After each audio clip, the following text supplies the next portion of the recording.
Studio 168, the East London leather workshop of Selina Chong and Etting Liu.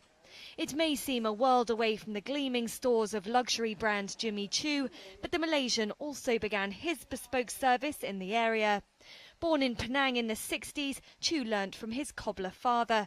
After moving to London, he opened a shop with Vogue's Tamara Mellon and took the fashion world by storm, with Princess Diana and a host of celebrities donning his shoes.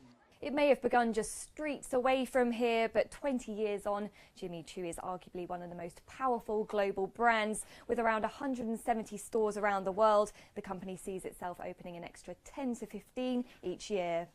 Stepping up another level, Jimmy Choo is preparing to tread the boards of London's stock market.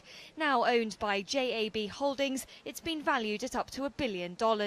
Books have opened with an initial price range of 140 to 180 pence per share.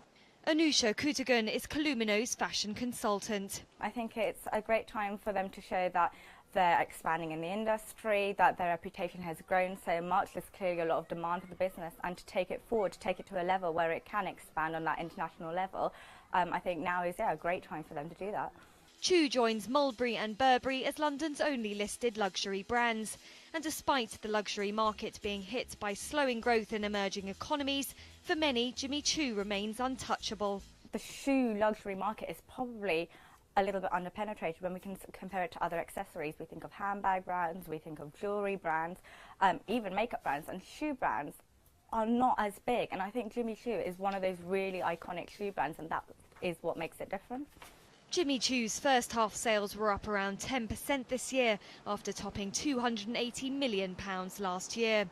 It plans to use the new funds to further expand in Asia, but BGC's Mike Ingram says there are risks involved. European luxury goods indices are down by about 11% this year, so on that range of 140 to 180 pence per share, they're really going to have to leave some money on the table if this thing is going to be successful. Selina Chong and Studio 168 are focusing on handbags, but with a Malaysian background, it's hard to ignore the similarities with London's new luxury brand icon.